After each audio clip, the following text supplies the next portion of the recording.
Okay, so there's been developments today in the story of Nazanin Zaghari-Radcliffe. She's a British citizen of Iranian descent. For those of you familiar with the story, she's been held prisoner in Iran for 6 years on the premise that she has been accused of being a spy. I think the real reason has now become obvious. Basically, Britain owed Iran in the 1970s, whilst it was still under the Shah. We done a deal with tanks, as I understand it, and that deal was never finalized when the Iranian Revolution happened, the Islamic Revolution, and so technically we did owe the Iranians. Um, but their approach, it seems, was to basically kidnap a British citizen, um, make up a narrative that she was a spy.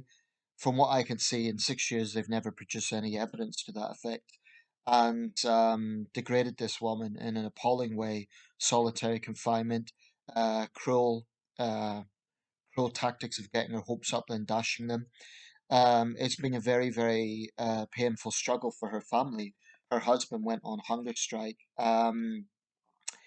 So, just some basic thoughts on this. Firstly, it's great news. It's always good news when somebody is released in these sort of conditions. I imagine that the reunion will be overwhelming for her. I understand she's coming back tonight. It'll be overwhelming for her husband and her family. It will take years probably for her to rebuild her life. I don't think we get over something like that just in a few weeks. Might need some sort of counselling. I don't know. I don't know, but I would imagine she'll have some sort of post-traumatic stress. Um, the Iranian regime is one of the worst in the world in terms of human rights abuses. It demands respect but shows little in return.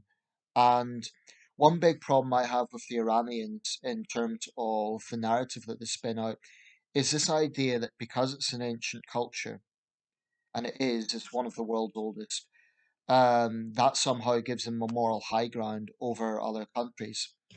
Now, I'm going to be honest and say that Britain's dealings with Iran have not always been morally upstanding. That's an understatement. We've done things in Iran that probably cannot be justified, but that doesn't justify the brutal and inhumane treatment that the Iranian regime uses. Now, if this woman was a spy, they would have produced solid evidence in that time. They didn't. And it just seems a bit of a coincidence that she gets freed at the time when the British government pays off the debt. The British government doesn't come across squeaky clean in all of this, of course. We probably should have paid off the debt long ago. So, in no way am I saying that the British side has been faultless. However, I do think the treatment of this woman has been appalling.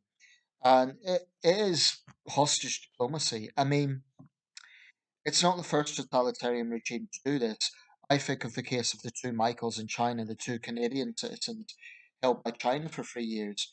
Again, China claimed they were spies, produced no evidence, but the timing of it was almost exactly on par with the arrest of Meng Wanzhou, the Huawei executive in Canada, um, on the grounds that she had supposedly violated American sanctions on Iran, and it became a big international incident.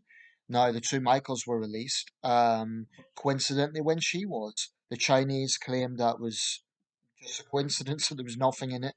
But again, in 3 years, they didn't produce any evidence whatsoever that these men were spies.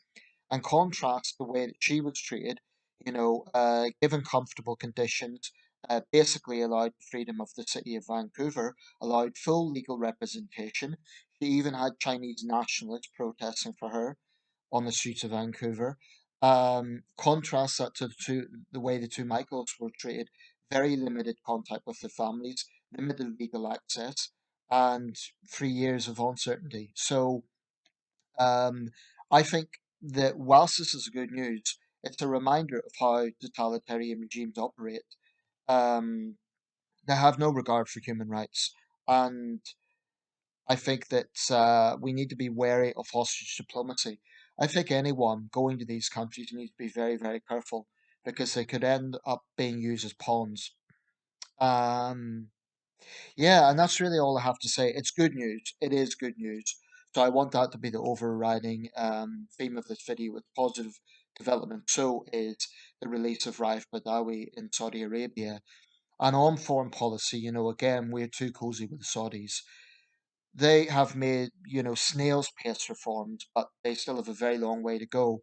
This young man was sentenced to 1,000 lashes and 10 years in prison, a barbaric sentence, all because he's an atheist. Absolutely abhorrent. Saudi Arabia has made very, very, very slight reforms, for example, on women's rights, but it has a very long way to go. And, that could easily backslide. But one thing is true: when countries do improve, they will find that investment also comes with that. Their international reputation improves. We've seen with what's happened with Russia over the last month that when nation states make themselves pariahs, the people who suffer or are the citizens of that country. Russians are now struggling economically thanks to Putin's ego. Um, I will never ever apologize for opposing totalitarian states like Beijing, Tehran, and Moscow. Um, but it's good news, and I just hope this woman can start to rebuild her life. But the difficulty, of course, with hostage diplomacy, it's a bit like negotiating with terrorists. If you give totalitarian states exactly what they want, then they'll just be emboldened to kidnap more Western citizens.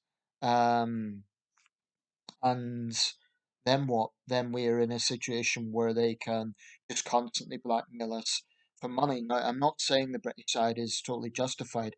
We probably should have paid off the debt a long time ago, but that doesn't justify kidnapping an innocent woman.